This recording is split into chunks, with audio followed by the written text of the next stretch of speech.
ओम शांति। आज प्यारे मीठे बाबा की मुरली मंथन की डेट है 2 अक्टूबर 2024। आज है गांधी जयंती, महात्मा गांधी। तो उन्होंने किससे आज़ाद दिलाया था? अंग्रेज़ों से, पूरे भारतवर्ष को। तो उनको हम बापू कहते थे, तो वो तो थे राष्ट्र के बापू। और आत्मा के बापू कौन है? शिव परमात्मा। हम सब आत्मा के पिता। तो वो भी हमसे आज़ाद कराने आए हैं, पता है, रावण राज्य से और राम राज्य में ले जाने के लिए। तो बाबा कह रहे, मीठे बच्चे, याद में रहकर हर कर्म करो तो अनेकों को तुम्हारा साक्षात्कार होता रहेगा। याद में रहकर हर कर्म करेंगे तो अनेकों को हमारा साक्षात्कार होगा, हमारा परिचय मिलेगा और हमारे द्वारा पिता का परिचय मिलेगा। क्योंकि पहले तो फादर सो सन होता है, फादर बच्चे को तैयार करते हैं और फिर जब बच्चे बड़े हो जाते हैं, बालिग हो जाते हैं, तो फिर सन सोस फादर हो जाता है, बच्चे पिता को प्रत्यक्ष करते हैं। प्रश्न, संगम युग पर किस विधि से अपने हृदय को शुद्ध बना सकते हो? संगम युग पर किस विधि से अपने हृदय को शुद्ध पवित्र बना सकते हो? उत्तर, याद में रहकर भोजन बनाओ और याद में खाओ तो हृदय शुद्ध हो जाएगा। संगम युग पर तुम ब्राह्मणों द्वारा बनाया हुआ पवित्र ब्रह्मा भोजन देवताओं को भी बहुत पसंद है। जिनको ब्रह्मा भोजन का कदर रहता है वो थाली धोकर भी पी लेते हैं। महिमा तो बहुत है। याद में बनाया हुआ भोजन खाने से ताकत मिलती है, हृदय शुद्ध हो जाता है। आज बाबा ने पूरा भोजन पे मुरली चलाई है, क्योंकि भोजन से ही, आहार से ही व्यवहार और व्यवहार से ही हमारा विचार बनता है। तो याद में रखकर भोजन बनाओ, भगवान की याद में। क्योंकि आज प्रकृति जो भी भोजन दे रही है वो नेचुरल तो हमें मिल नहीं रहा है, उसमें कितने सारे पेस्टिसाइड डाल रहे हैं, कितने रासायनिक तत्व डाले जा रहे हैं और खाद में पता नहीं क्या क्या चीज़ डाल रहे हैं। तो हमारे पास तो शुद्धता से तो पहुंच ही नहीं रहा। ठीक है, इंजेक्शन डाल डाल के सब्जियां को बड़ा किया जा रहा है ना। तो वैसे ही खा लेंगे तो फिर शक्ति तो कुछ मिलेगी ना, बीमार अलग से होंगे। तो जो भी भोजन मिल रहा है उसको याद में बनाओ, याद में खाओ तो हृदय शुद्ध होगा, शरीर को ताकत मिलेगी। सुना? तो तुम जो भोजन बनाते हो पवित्र ब्रह्मा भोजन ब्राह्मणों के द्वारा जो बनता है, उस भोजन के लिए देवताएं भी तरसते हैं। क्योंकि आज मंदिरों में भी प्रसाद में, अभी हमने हाल में सुना है ना, तिरुपति क्या हो रहा है, तो कहीं भी आपको शुद्धता नहीं मिलेगी। जो ब्राह्मण बच्चे ब्रह्मा की याद में भोजन बनाते हैं और खाते हैं, कई ब्राह्मण बच्चे तो ब्रह्मा भोजन को थाली धोकर भी पी लेते, कि एक एक कण, एक एक तेल जो थाली में रह जाता, चिपक जाता है ना, वो भी वेस्ट न जाए। और छोड़ना तो खैर बहुत बुरी बात है, छोड़ना तो बिल्कुल ही नहीं है। ठीक है, क्योंकि इसकी महिमा है ना, याद बनाया हुआ भोजन खाने से ताकत मिलती है और हृदय शुद्ध हो जाता है। ओम शांति। संगम पर ही बाबा आते हैं, रोज बच्चों को कहना पड़ता है, रूहानी पिता रूहानी बच्चों को समझा रहे हैं। ऐसा क्यों कहते हैं? अपने आप को आत्मा समझो, बच्चों को ये याद पड़े, बरोबर ये याद रहे कि हम बेहद के पिता के बच्चे हैं, आत्माएं हैं जो बाबा हमको पढ़ा रहे हैं। सर्विस के लिए भिन्न भिन्न पॉइंट्स पर समझाते हैं। बच्चे कहते हैं सर्विस नहीं है, हम बाहर से सर्विस कैसे करें? तो बाबा सर्विस की युक्तियाँ तो बहुत सहज बताते हैं, इजी वे में। कहते चित्र हाथ में रखो, रघुनाथ का काला चित्र है, कृष्ण का काला चित्र बना देते हैं, देवियों का चित्र बनाते हैं, नारायण का काला चित्र है, तो इस पर समझाओ। तुम मंदिर के पुजारी से भी पूछ सकते हो कि इनको काला क्यों बनाया, तो उनको भी नहीं पता होगा। अब आप बताओ कि पहले ये गोरे थे, सुंदर थे, फिर श्याम बन गए, फिर बाबा आके श्याम से सुंदर बना रहे हैं, तो काले कैसे हुए? जब देवी देवता वाम मार्ग में चले गए तो काले बन गए, आयरन एजेंट बन गए। आयरन का कलर कैसा होता है? काला होता है, सोने का गोल्डन। और फिर 84 जन्म के बाद शुरू में देवी देवता शुरू में आदि में आए, उसके बाद आयरन एजेंट बन गए, लास्ट तक कलयुग तक एकदम काले हो गए। इसलिए मंदिरों में भी देवी देवताओं के चित्र काले बनाते हैं। ठीक है, यह रहस्य है। और देखिए, सबसे शुरू से जो वर्ल्ड स्टेज है, तो हमको पता है कि ये संसार एक रंगमंच है। तो इस पर जब कोई आर्टिस्ट शो कर रहा है और ऑडियंस में इक्का दुक्का बच्चे बैठे हैं, मतलब इक्का दुक्का ऑडियंस बैठा है, तो परफॉर्मर को मजा आएगा क्या? मजा आएगा? ज्ञान डांस चलेगी? नहीं चलेगी। ठीक है, तो जब पूरा शो भरा हो, हाउसफुल हो, उसके बाद देखिए एक्टर का जो एक्टिंग होगी, परफॉर्मेंस होगी, वो जोरदार होगी। उसी तरह से बाबा भी चाहते हैं कि मैं ज्ञान सुनाने आया हूँ, लेकिन मुरली में सुन तो रहे हैं सभी, लेकिन धारण सिर्फ एक दो बच्चे कर रहे हैं, तो बाबा को मजा आएगा ज्ञान सुनाने में? नहीं ना। तो वैसे हम बच्चों को भी लगता है। अब ये मंथन में आत्मा सुना रही हूँ बाबा की वाणी, लेकिन यहाँ पे व्यूज़ कम है, बच्चे कम हैं, कमेंट्स में कुछ पूछो तो कोई जवाब देते नहीं हैं, तो क्या लगेगा। लेकिन फिर भी देखिए कितने उमंग उत्साह की ये मंथन है ना। आप लोग को अच्छा लगता है ना। तो अच्छा लगता है तो उसका रिस्पॉन्स भी तो करें, स्टेज तो फुल हो जाए, है ना। ये सेवा, हद की सेवा बेहद तक चली जाए, और ये आप लोग ही कर सकते हैं। इस सेवा को इतना बढ़ा दो, इतना बढ़ा दो कि हर एक आत्मा को भगवान का परिचय मिल जाए और हर एक आत्मा सुखी संपन्न बन जाए, स्वस्थ बन जाए। यही भावना है, और भगवान भावना का ही तो भाड़ा देते हैं। हाँ? तो ज्ञान दास अच्छा से चलेगा, और सिर्फ एक एक बीके नम्रता ही नहीं करेगी, सभी बच्चे बन जाए बाबा के बच्चे, और सभी ज्ञान डांस करें और खुशी में झूमे, स्वर्ग अपने मन में ले आए। मन में आएगा तो फिर घर में भी आ जाएगा, है ना। बच्चों को सर्विस का बहुत शौक होना चाहिए, याद करने से सेकंड। इसीलिए तो बाबा कहते हैं बच्चे गृहस्थ व्यवहार में रहो, शरीर निर्वाह के लिए धंधा आदि भल करो। हाँ, रूहानी मतलब लौकिक पढ़ाई भी पढ़ो, लेकिन आत्मा की पढ़ाई भी तो पढ़ो। बाकी जो टाइम मिले तो सर्विस के लिए ख्याल करना चाहिए कि हम औरों का कल्याण कैसे करें। यहाँ तो तुम बहुतों का कल्याण कर सकते हो ना। गाते भी हो ना, मुरली तेरी में है जादू, तेरी मुरली सदा सुनो, सिमरन में शिव बाबा, मुरली के जादू से जीवन हुआ रे नया, तेरी मुरली सदा सुनो। ये मुरली अमृत की धारा है, धारा जो देती रूहों को सहारा, भूले जीवन में हो जाए शिव बाबा मुरली में समझाए, देखो देर न करना दोबारा, भूले न करना दोबारा, हो मुरली अमृत की धारा है, धारा जो देती जीवन को सहारा। तो है ना जादू, ये हर एक बच्चे का अनुभव है। जो वे बाबा से जुड़ गया मन से, वचन से और श्रीमत से, उसके जीवन में तो जादू ही जादू फैल गया, क्योंकि जादूगर आ गया है। और ऐसा जादूगर है जो नर से नारायण बना देता है। ऐसा जादू तो हमने कभी देखी ही नहीं किसी जादूगर से, है ना। ऐसा कोई जादूगर सिवाय बाबा के तो होता ही नहीं है। है क्या। तुम यहाँ बैठे हो तो बुद्धि में ये याद करना कि वापस जाते फिर सतो प्रधान देवी देवता बनते हैं, उनको देवता कहा जाता है। अभी मनुष्यों में दैवी गुण नहीं है। अच्छा, एक बात पूछूंगी। हम सब द्वापर से देवी देवता वांगमय में चले गए, तो विकारी संस्कार सीख गए, तो अभी लास्ट लास्ट तक क्या बन गए, आसुरी स्वभाव सीख गए। और आसुरी स्वभाव होता है क्रोध, निंदा, ईर्ष्या, लोभ, लालच, आलस्य, हिंसा। चलिए हथियार से नहीं भी मार रहे, मन से भी किसी को चोट पहुंचा रहे हैं, वो भी हिंसा है। तो ये आसुरी स्वभाव है। और बाबा आए हैं तो बच्चों से क्या बोलते हैं, बाबा आके ये कभी नहीं पूछते कि तुम क्यों बने असुर। बाबा ने नहीं पूछा, लेकिन बाबा ये जरूर बताते हैं कैसे बने हो, क्योंकि उनको पता है कि ये सब ड्रामा में नूंद है। आत्मा शुरू से गोल्डन एज से आयरन एजेड बनना ही है, गोरा को काला बनना ही है, बाबा को पता है। इसीलिए वो सिर्फ कैसे बने हो।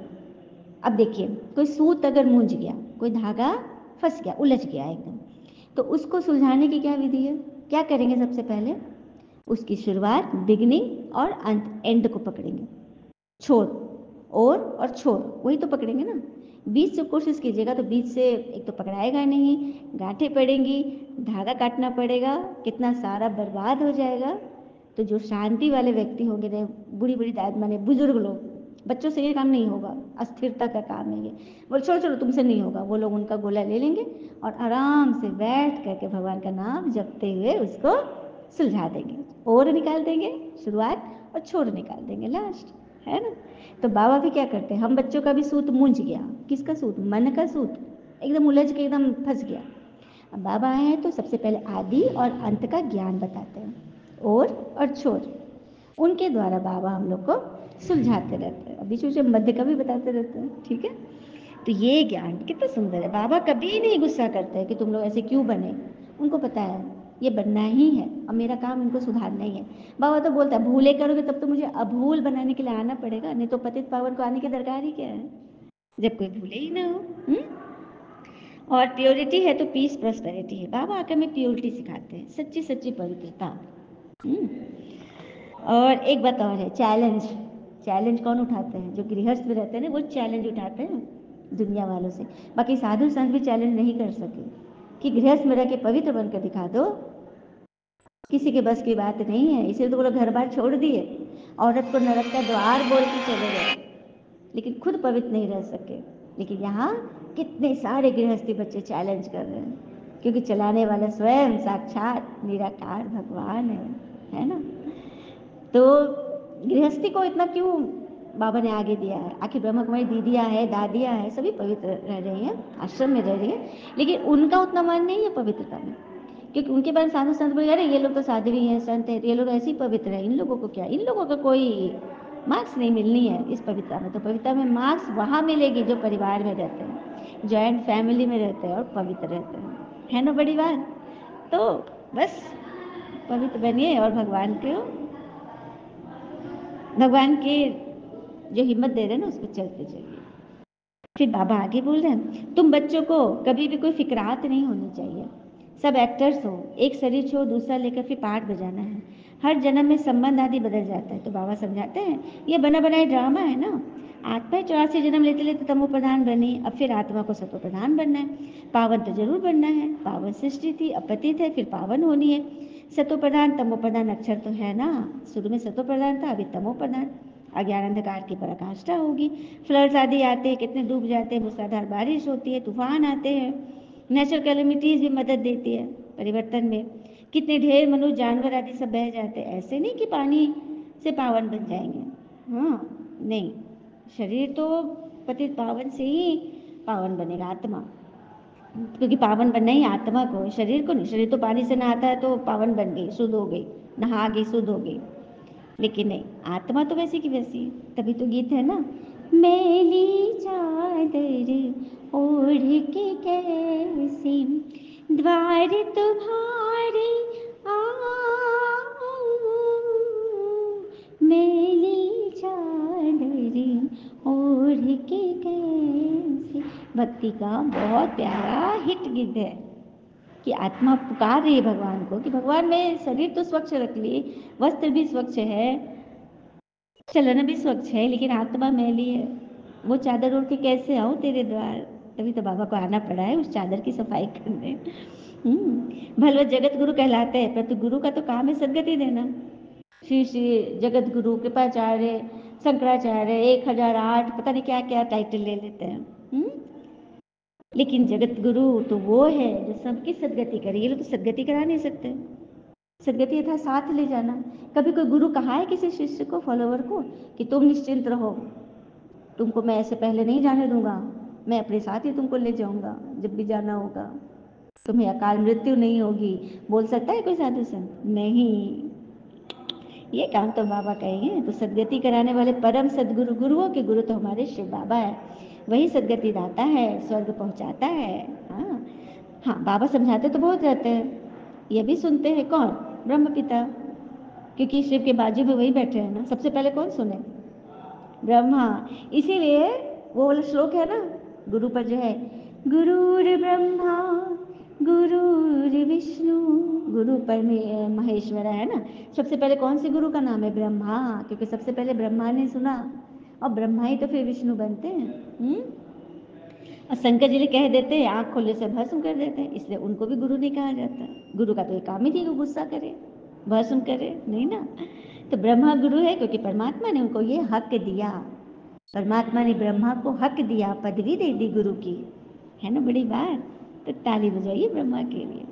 बाबा समझाते भक्ति मार्ग में भी तुम हे ईश्वर हे भगवान का याद करते हो, और याद तभी करते जब कोई दुख होता था, तभी तो वो भी गाना है, दुख में सिमरन सब करे सुख में करे न कोई, है ना। मरने समय भी कहते हैं राम राम बोलो। बहुत संस्थाएं जो राम नाम का दान करती है, जैसे तुम ज्ञान का दान करते हो, बोलो राम का दान करते, नाम का दान होता है, राम नाम दान बहुत बड़ा वो है, अनुष्ठान है उन लोगों का। तो बस ज्ञान दान करते रहो, खुद भी खुश रहो, औरों को भी खुशी करो, क्योंकि यहाँ तो दुख धाम। बाबा को और वर्षे को याद करो, याद करते करते अथाह सुख पाएंगे। कलह कलेश बीमारी आदि जो भी है वो सब छूट जाएगा। कहते हैं ना, जीवन को समझना हो ना तो लूडो को याद करो। लूडो को देखिए, याद कीजिए। और लूडो में क्या होता है, उम्मीद तो सबको 6 की होती है, छक्के की उम्मीद सबको होती है, लेकिन यदि एक भी आ जाए तो चलना पड़ता है ना। 6 सबको निकलना है घर से और उसके जगह पे 1 आ गया, चलना ही है। हम थोड़ी बोलते कि हम नहीं चलेंगे, हम बड़ा पासा ही चलेंगे, ऐसा नहीं होता है। इसलिए जीवन में बहुत सफलता है तो ठीक है चल दिए, लेकिन असफलता है तो भी चलना ही पड़ेगा। ये जीवन तो गाना था ना, दुनिया में हम आए हैं तो जीना ही पड़ेगा, जीवन है अगर जहर तो नीलकंठ बनना पड़ेगा। नीलकंठ बाबा यहाँ बना रहे हैं, सब विष को पी जाओ, अंदर तक मत जाने दो, सामने फैलने से बचा लो, ताकि और आत्मा उसको पी ले। कमज़ोर आत्मा तो मर जाए। तो बहादुर बनो, विष पीते जाओ, नीलकंठ बनो, ताकि भगवान आपको एकदम बड़ा बड़ा बड़ा बड़ा बड़ा ऊंचा पद आपके लिए रखे, है ना। तो यही है, एक ही जन्म के निरोगी बन जाते हैं, कलह कलेश मिट जाते हैं।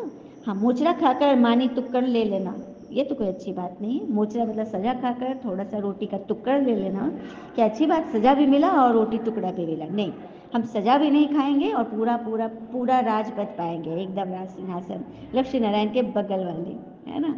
ताजी रोटी पसंद है, बासी नहीं, थोड़ी नहीं, टुकड़ा नहीं। टुकड़ा नहीं चाहिए ना, नहीं चाहिए। सभी कमेंट में शेयर कीजिएगा, टुकड़ा चाहिए या पूरी रजाई चाहिए, बोलिए। बाबा समझा रहे हैं फिर से, खाना बनाओ, मिठाई बनाओ, शिव बाबा को याद करते रहो। हम आत्माएं हर दिन त्यौहार मनाती हैं, हर दिन कुछ ना कुछ मीठा तो भोग में होता ही होता है ना।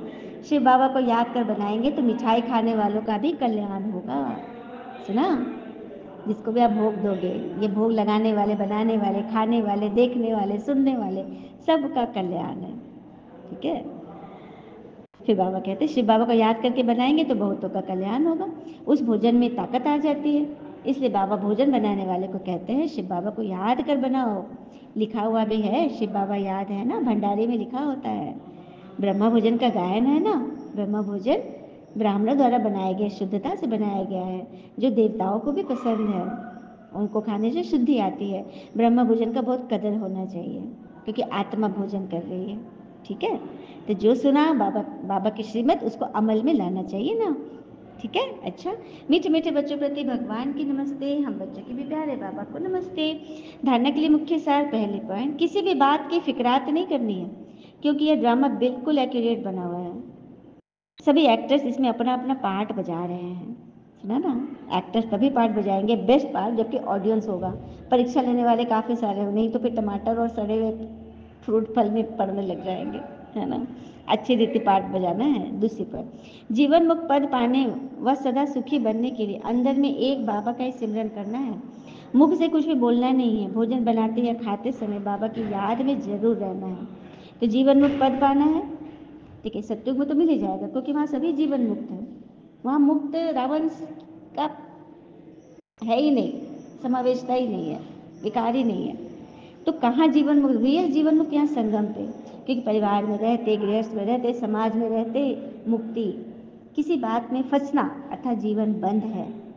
कोई हमको रिमोट कर ले, यहाँ तक कि विदेश से भी हमको रिमोट कर ले फ़ोन से, कुछ बोले और हमारी स्थिति डगमग। और कहते हैं ना, तनाव से केवल समस्याएं ही जन्म लेती है, समाधान खोजना है तो मुस्कुराना तो पड़ेगा ही। मुस्कुराइए, मुस्कुराने से ना बीमारी भी भागती है, तनाव भी भाग जाता है। भोजन बनाते व खाते समय बाबा को याद जरूर करना है। वरदान है, स्वार्थ, ईर्ष्या और चिड़चिड़ेपन से मुक्त रहने वाले क्रोध मुक्त भव। स्वार्थ, ईर्ष्या और चिड़चिड़ेपन से मुक्त रहने वाले क्रोध मुक्त भव। कोई भी विचार भले दो, सेवा के लिए स्वयं को ऑफर करो। कोई भी विचार भले दो, विचार भर दो, लेकिन सेवा के लिए सबसे पहले आगे आगे। लेकिन विचार के पीछे उस विचार को इच्छा के रूप में बदल नहीं करो। सुना, बहाने मत दो कि ये इच्छा थी तो ऐसे हुआ वैसे हुआ। जब संकल्प इच्छा के रूप में बदलता है तब चिड़चिड़ापन आता है, लेकिन निस्वार्थ होकर विचार दो, स्वार्थ रखकर नहीं। मैंने कहा तो होना ही चाहिए यह नहीं सोचो, ऑफर करो। मतलब ये मत समझो कि मेरी राय को मानना ही है, मैं श्रेष्ठ हूँ, क्यों क्या मैं नहीं जाऊँ, नहीं तो ईर्ष्या घृणा एक साथ साथी बन जाएंगे, ईर्ष्या भी आएगी घृणा भी आ जाएगा। स्वार्थ या ईर्ष्या के कारण फिर क्रोध भी पैदा होगा, तो अब इससे मुक्त बनो। मुक्त बनो, बड़प्पन दिखाओ। कहते हैं ना, जिंदगी लंबी नहीं बड़ी होनी चाहिए, जिंदगी लंबी नहीं बड़ी होनी चाहिए। तो बड़ी होने का मतलब क्या है? कैसे बड़ी होगी? जब सोच बड़ी होगी। और बड़ा कौन होता है? जो बड़प्पन दिखाता है। चलिए एक प्रसंग सुने, इंटरेस्टिंग वाली है। एक बार 1 to 10 नंबर में आपस में थोड़ा कुछ चलने लगा, टन 10 को लगा कि मैं सबसे बड़ा हूँ, क्योंकि मेरे पास 2-2 अंक हैं, मैं सबसे बड़ा हूँ। तो 9 बोलने लगा मैं बड़ा हूँ, तो 10 ने 9 को एक थप्पड़ जड़ दिया। 9 को गुस्सा आया, उसको लगा कि अरे 10 के बाद तो मैं ही हूँ, तो मैं बड़ा हूँ। उसने 8 को थप्पड़ जड़ दिया। 8 को मैंने इधर उधर देखा, उसने 7 को थप्पड़ जड़ा, 7 ने 6 को, 6 ने 5 को, 5 ने 4 को, 4 ने 3 को, 3 ने 2 को, और 2 ने 1 को जड़ दिया। अब एक सोचे क्या करे, एक के बगल में तो शून्य है, ऊपर शून्य से शुरू होती है गिनती। एक ने क्या किया, वह बस शून्य के इधर बाएं तरफ खड़ा हो गया। शून्य दाएं है, एक उसके बाएं खड़ा हो गया। और जब शून्य ने पूछा तो एक बोला, बड़ा वो नहीं जो खुद बड़ा बने, बड़ा वो जो दूसरे को भी बड़ा बना दे। क्योंकि शून्य के जब बाएं में एक खड़ा हो गया तो क्या बन गया, वो खुद 10 बन गया। ठीक है, तो उसने जीरो था, जीरो तो डरने लगा कि मैं तो सबसे कम हूँ, मुझे तो सारे मिलके थप्पड़ मारेंगे। लेकिन शून्य सबसे बड़ा बन गया, मैंने 10 के बराबर हो गया, जो छोटा बड़ा तो नहीं रहा ना। तो वही बात है, बड़ा वो नहीं जो खुद को बड़ा दिखाए, बड़ा वो जो दूसरे को बड़ा बनाए। ऐसे बहुत से लोग मिलेंगे जो आपको बहुत छोटा फील कराएंगे, आपको कुछ नहीं बुझाता, आप तो ऐसे हो वैसे हो। लेकिन वैसे लोग बहुत कम मिलेंगे जो आपको आपकी ऊंची मंजिल, खुद से भी ऊंची मंजिल पर बैठा हुआ देखे, विश्व ग्लोब पर आपको बैठा देखे। है ना बड़ी बात? तो बस ऐसे ही बनना है। तो स्वार्थ ईर्ष्या चिड़चिड़ेपन से मुक्त रहेंगे तो क्रोध मुक्त बने, और क्रोध मुक्त बने तो विकार मुक्त बन जाएंगे, जीवन मुक्ति में आ जाएंगे। स्लोगन, शांति दूत बन सबको शांति देना, यही आपका ऑक्यूपेशन है। शांति दूत बनकर सबको शांति देना, यही आपका कर्तव्य है। अच्छा, ओम शांति। शुक्रिया बाबा।